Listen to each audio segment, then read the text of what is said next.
ವರಮಹಾಲಕ್ಷ್ಮಿ ಹಬ್ಬಕ್ಕೆ ಲಕ್ಷ್ಮೀ ಯಾವತ್ತೂ ಹೊರಟೋಗ್ತಾ ಇರತಕ್ಕಂಥ ಕರೆದು ಕೂಡಿಸ್ಕೊಳ್ಳೋದಲ್ಲ ಇಂಪಾರ್ಟೆಂಟು. ಅಹಂ ಲಕ್ಷ್ಮೀ ಚ ವಿದ್ಮ ಲಕ್ಷ್ಮೀ ಪೂಜಿತ, ನೀನು ಲಕ್ಷ್ಮಿ ಆಗಬೇಕು ಅಂತ ಹೇಳ್ತಾಳೆ ಫಸ್ಟು.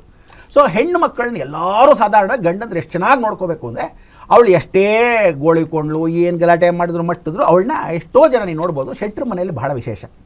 ಲಕ್ಷ್ಮಿ ಅಂದರೆ ಅವಳು ಕಪ್ಪಗಿರ್ತಾಳೋ ಹೆಂಗಿರ್ತಾಳೋ ಗೊತ್ತಿಲ್ಲ, ಹೆಂಡ್ತಿ ಸುದ್ರೂಪಿಯಾಗಿರ್ತಾಳೋ ಗೊತ್ತಿರಲ್ಲ, ಆದರೂ ಸಹ ಅವಳು ಒಡವೆ ಗಿಡ ಕೊಟ್ಟು ಅಮ್ಮ ಬಾಗುನ್ನವಮ್ಮ ಮಾಯಮ್ಮೆ ಬಾಗುನ್ನವಮ್ಮ ಅಂತ ತುಂಬ ಚೆನ್ನಾಗಿ ಬರುತ್ತೆ.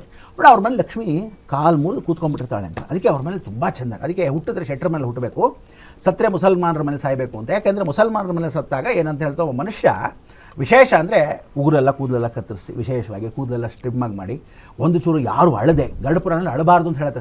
ಹೆಣ ಅಂತ ಕಳಿಸ್ಬೇಕಾದ್ರೆ ಆತ್ಮ ವಿಸರ್ಜನೆ ಮಾಡೋ ಸಮಯದಲ್ಲಿ ಯಾವತ್ತೂ ಯಾರು ಅಳಬಾರ್ದು, ಸಂತೋಷವಾಗಿ ಕಳಿಸ್ಬೇಕು ಅಂತ. ಸೊ ಅವರೇ ಸಂತೋಷವಾಗಿ ಕಳಿಸ್ತಕ್ಕಂಥದ್ದು. ಎಲ್ಲರೂ ಘಮ ಘಮ ಘಮ ಅಂತ ಒಂದು ಒಳ್ಳೆ ಪರಿಮಳ ಸೆಂಟು ಅಕ್ತರ್ ಗಿಕ್ತರ್ ಹಾಕಿ ಅದನ್ನು ಕಳಿಸ್ತಾರೆ. ಹಾಗೆ ಶೆಟ್ರ ಮನೆ ಹುಟ್ಟಿದಾಗ ಕನಿಷ್ಠ ಪಕ್ಷ ಅವ್ರ ಮನೇಲಿ 5 kg ಚಿನ್ನ ಇರುತ್ತಂತೆ. ಕಮ್ಮಿ ಬಡವರು ದಟ್ಟ ದರಿದ್ರದವರು ಅಂದರೆ ಒಂದು 5 kg ಬಂಗಾರ ಇರುತ್ತೆ. ಅದು ಅವ್ರು ಲಕ್ಷ್ಮಿ ಹಾಕಿರೋ ವಿದೇಶವಾಗಿರ್ತಕ್ಕಂಥ ಆಶೀರ್ವಾದ.